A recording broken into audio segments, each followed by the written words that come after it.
Alright guys, welcome back to the Quaking Punch. Today and for the rest of the week we'll have a pretty interesting deck here for you. Kind of like a throwback to like the Fairy Toolbox decks you saw last year. You didn't really see them too much this year, but now that we got this new Mew here from Fates Collide, you're going to start seeing a lot of interesting ways to use him. So that's what we have going on here in this deck. I guess you could call it a Mew Toolbox deck, but it's a lot more than that. So Mew is your main attacker in this deck. What makes Mew so good is ability, Memories of Dawn. It can use the attacks of any of your basic Pokemon in play. You still need the necessary energy to use this attack. So there's a couple attacks we're going to be copying. Okay, so the first here is Jolteon EX. Flash Ray for 70 damage for electric and 2 colorless. During your opponent's next turn, prevent all damage done to this Pokemon by attacks from your basic Pokemon. That's for 70. And then we have Glaceon, which is Crystal Ray. It's pretty much the opposite of that. Instead of basic, it's evolution Pokemon, which is cool about that is they don't have to be evolved. They just have to be a evolution Pokemon. So what that means is, like, if it's something that's, like, maxied out into play, like, I don't know, a Primal Groudon or something that's archied into play, like, I don't know, like one of those Empoleons or something like that. You can, or Gallade even, that can be maxied out. You block damage from that, because even though they're unevolved, they are still evolution Pokemon. So what's really cool with this deck is you can use Mew to kind of say, okay, well, I'm going to block damage from basics if you're playing something that plays all basics, or I'm going to block damage from evolved Pokemon. Or if you're playing like an EX heavy deck that has a mixture of Megas and Ho-Ohs, you have like, or Megas and Basics, like a Manectric Ho-Oh deck is what I was going to say. I got a little messed up there. You have Regice here for Resistance Blizzard, and you just block out damage from all EX. So it's kind of like a lock deck, and what lock deck wouldn't be complete without a Seismitoad EX? Seismitoad EX, of course, we all know the card, Quaking Punch. Gotta have it. Come on, you knew it. You knew it was coming. You could block out item cards. You can Grenade Hammer with the deck. And then also you have your Stardust Jirachi, really just kind of like bees, things like that. You can really just start wearing down their special energies. Now, what makes this deck really good is Dimension Valley. It makes the deck insanely good because you can use any attack in this deck. Flash Ray, Crystal Ray, Quaking Punch for 1. You can use Resistance Blizzard for just 1 electric, 1 water. You get 1 of each on those, and you are not limited to any attack whatsoever. It's pretty awesome, and you can even get that on turn 1 with Max Elixir. So, just to go over our item line, 1 Escape Rope for switching, because it's really imperative you get Mew in the active spot, and I don't want to have to, like... I mean, Jolteon's got a free retreat, so that's nice. Glaceon's got a 2 retreat cost. That is kind of bad. So if you get stuck into a situation where you have to start off with either Regice Toad or Glaceon or even a Shaman or Jirachi, you can hopefully get that Escape Rope to get out of that position and get Mew in the active. That's why you run 1 of the card in there. 4 Max Elixir, we talked about why that card is so good in this deck. To really accelerate the energy to where if you go turn 2, you can start blocking out damage right away. 1 Super Rod, because we only run 2 of these cards, because honestly, Jolteon's pretty expensive, so I couldn't really justify playing a 3rd one. I think you'll get by just fine with 2, but because we play such low counts of all the things that are important, and Super Rod's nice to get that back, plus energy too, if you have to like discard it or anything for Ultra Ball, playing a Super Rod's nice for that. Trainer's Mail. Of course, we're not going to talk about why we play 4 Trainer's Mail, 4 Ultra Ball, 4 VS Seeker. By now, I would hope those counts are standard, so I'm not going to like waste your time in talking about why we're playing those counts. That's just a standard count. Like, I mean, we're just going to max those out in this deck. I mean, if you want to play less, that's fine, but what they do for the deck, it's pretty self-explanatory. Same with AZ, Lysander. Now, our King is back in standard now. You have N again. It is really the best supporter ever. If you want to run 4N, I'm not going to be mad at you, and you want to cut your Sycamore down, that's okay. I play a little more aggressive, so we're going to play 2N in this deck. Basically, you and your opponent shuffle draw, and you draw a card for each of your prize card that's left. Really comes in clutch in situations where your opponent takes a big prize lead, and you're about to take a knockout. You can take a knockout, put their hand down to a minimum size, and then really limits their options. So it's really nice to annoy those decks that always seem to have the cards they need, like Night March or something. For Sycamore, again, I'm not really get too into that. For Dimension Valley, I feel like it's necessary for this deck because it's very important to being able to attack. 3 Fighting Fury Belt, 2 Floatstone, again, for the switching. And I ran a 6/6 count on energy. Honestly, you could tinker around with a little bit. I mean, this deck is very preliminary. I mean, there's so many things you could do with it. You could put in level balls. You can pretty much put anything in. You can cut the Toad, put something else in. I don't know. But there's just a lot about this deck that I really, really like. I like the versatility it has and being able to annoy your opponent. That's really what I like about it. But right now, this is a very basic build. If you know of any better builds, definitely leave them in the comments. We'll talk about better builds, and maybe we can come to something better. But right now, this is the basic build of the deck, and I'm sure it could be optimized through the roof. This is just something I kind of threw together after talking to some buddies, and we just kind of came up with this concept. I'm not going to claim we came up with this concept. I'm sure it's been floating around there, but through talking about the deck, this is kind of the build we came up with, and it's very, very basic. But let's jump on. Let's see how it can perform. Okay, let's find it here. I got too many decks here. I need to start deleting some of these. All right, straight Mulocking, homies. Okay. Katie Toaster is playing some weird psychic fighting steel colorless deck, which good. I mean, I'd like to see what this deck can do. Now, this deck it's you get in a position, it's like, do I go first or second? Because this deck, it doesn't care. It doesn't matter if it goes first or second, because it can't attack turn 1 either way. It's kind of like Night March in that it doesn't really care which order it attacks in, but still going first gives you the best advantage. That is a historically bad hand. 3 Seekers, a Mail, a Max Elixir, a Valley, and a Lightning Energy, or Electric Energy, whatever this game wants to call it. Oh man, someone's mad. You guys know the drill. Sometimes you're going to get an angry baby. It is what it is. Okay, so, and also, too, another thing you can add in this deck is Hoopa. I didn't even think of the Hoopas. Okay, we're playing a mill deck, which is going to be annoying, so I'm going to try to get Seismitoad out turn 1, because, are we playing a mill deck? Let's see what he does. I mean, the unknowns don't really scream mill deck at me, you know what I mean? It's something where, maybe it's Bumblebee's there just to refresh. Sorry, I had to get a drink. A little bit of tea there. Tea time! Okay, we got Ultra Ball coming out. What's it going to grab? So we see here... Oh, geez. Oh, geez, Louise. So this is that new Railu, Lucario, Fight Alone deck. So right off the bat, I could probably tell that a Crystal Ray is probably going to be my best friend here. So let's see what I can get off the top deck. Because if I can just start Crystal Raying right off the bat... and Crystal Ray will block the damage from the evolved Pokemon. He can't fight alone against me, so that's going to be... He can Lysander still and then hit the fight alone, but I'm going to try and limit my bench size here. And this Lucario is pretty cool. Let me see if I can find one.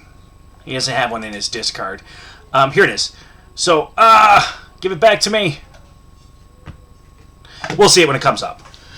It's a really cool card. I mean, I'm kind of tinkering around with it myself, cool decks that we can make out of it. And, right now, just seeing how my opponent's doing it, the Unknown is a great way to do it because it immediately kills your bench off, and that is pretty big in determining, Oh, geez, what am I going to do? Okay, so first thing I have to do here is I have to ditch the Lysander and the Super Rod. Okay, we're going to get a Shaman because I have to do a couple things here. We're going to get the Fighting Fury Belt on. We're going to drop the Shaman. We're going to drop it.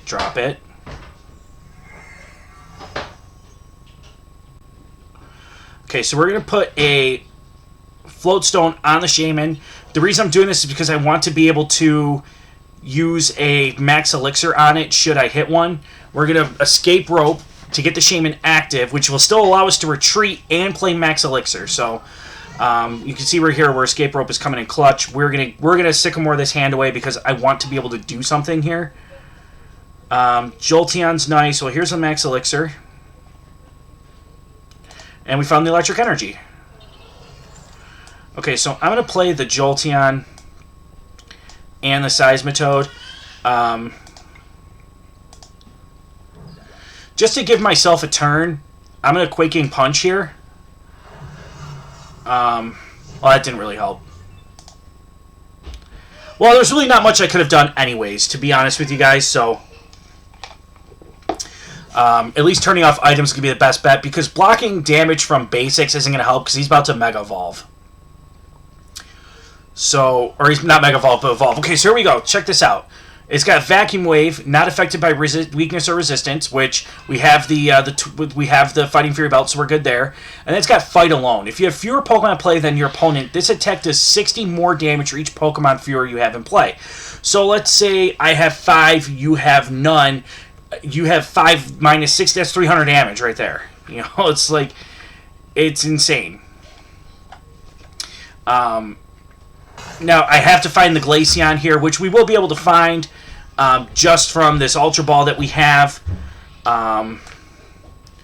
So we're going to get rid of, I would say, Dimension Valley for now. And just the Water Energy. Kind of have to be careful, though.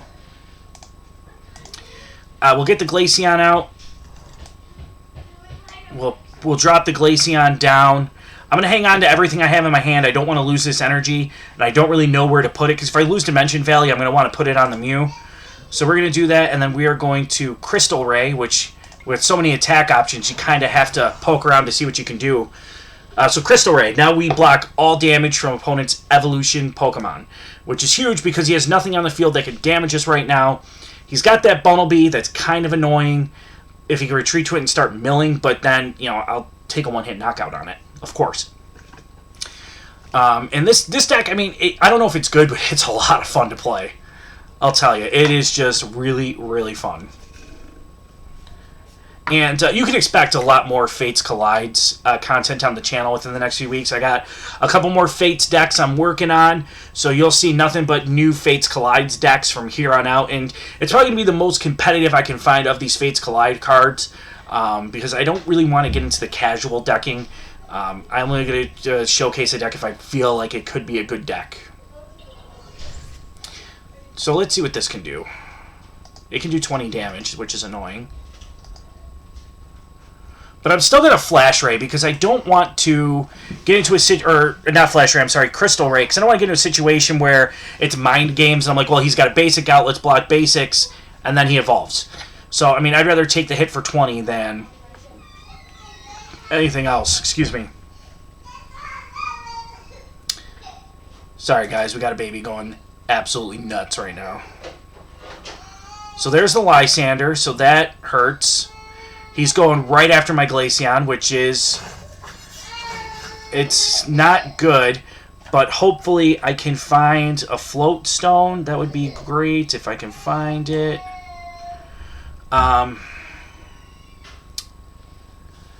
Oh, geez, I don't know what I want to do with any of this.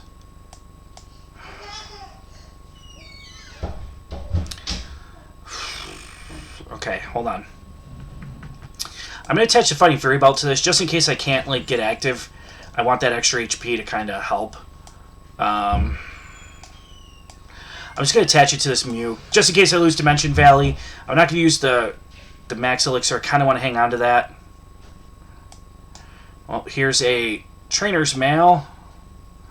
We find a Max Elixir, so that's not going to help us. I mean, it'll help us with pairing up the next Mew.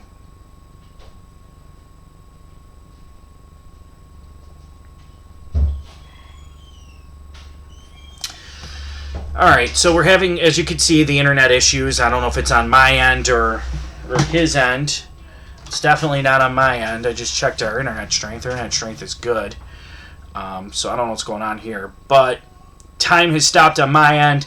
It's ticking on my opponent's end, so that means he isn't responding to me showing him the card, which makes sense.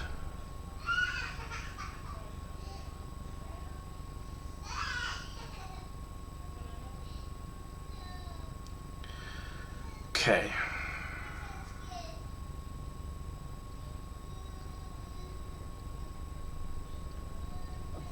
Did we lose our AZ already, or is that... Not in the deck. Yeah, not out of the deck yet. No, it is not out of the deck yet.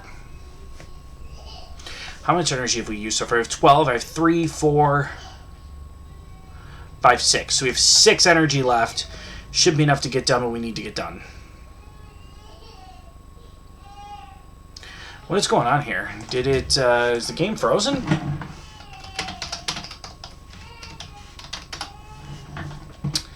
Yeah, the game is definitely frozen. So... ooh, what are we going to do? What are we going to do?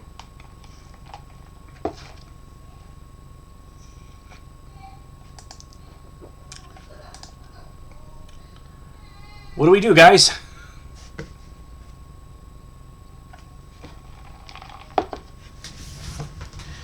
You know, this is a little frustrating because, and this is problems that are just inherent with the Trading Card Online app. You know, I think we're just going to have to scoop this one and try to move on to the next one. And we're going to have to straight up just close out of our program here and then just reopen it. Well, I mean, at least you saw what the deck can do there. And, you know, our opponent was definitely frustrated enough to just burn a turn to Lysander, the Glaceon up, and then just wait. Those decks, though, they do give this deck a little bit of trouble. Those decks that can attack in both forms and, you know, non-EX, basic, and evolved. So, I mean, if this deck becomes popular, you just see a rise in that deck type. Or you'll find players who are creative enough to find a way around that. I don't know what that is yet, but I don't even know if there is one. That just might be the counter to the deck, you know?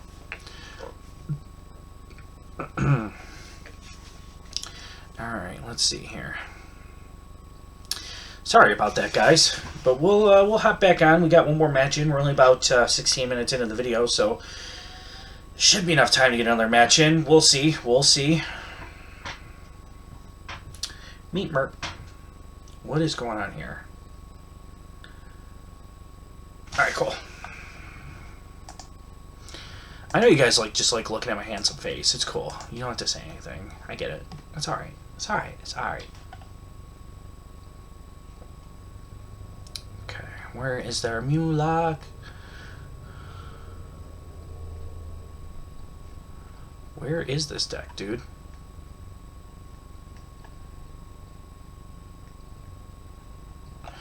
Did it, just throw my deck away or something? That is strange. Hold on. Okay. Okay.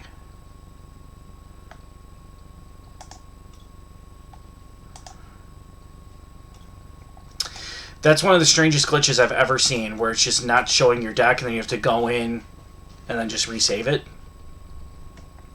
Weird. Weird, weird. Yeah, we call it Mulak. That's what I call the deck. Mulak.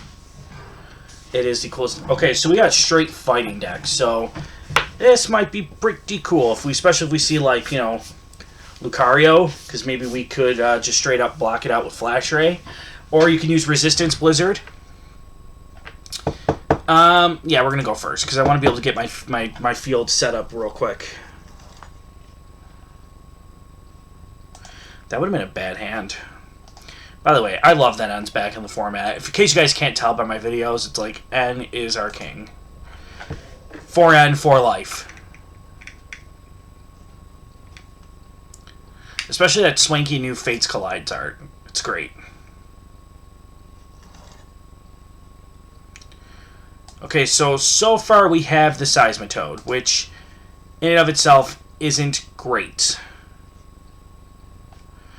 It's not terrible, it's just not great. Oh, we got the Regirock Zygarde deck, so that is gonna be so dope.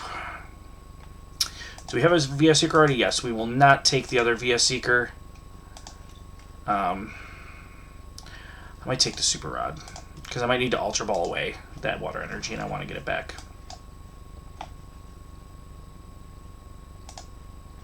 There it is, Ultra Ball.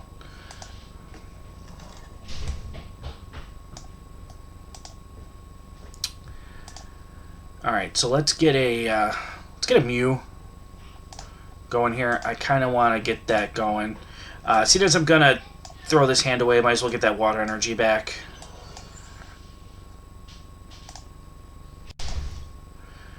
I'm going to be in, like, no hurry to, like, do anything, like, special right now because this deck's going to take a while to get going. If he wants to, like, try to... I may as well... No, I'm not going to touch the Fighting Fury Belt because I'm going to need to switch, and I'm going to try and draw Floatstone to do that.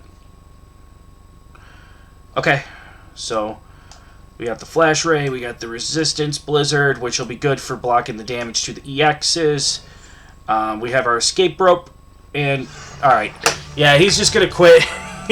He knew what was coming. There's no way that he could have fought back again. Hey guys, sorry for the jump in time there. But with the last episode, with the dropped game and then going into a new game, the new game took literally forever. It was a really long game. It went to like timer on both our ends, so I had to cut it out.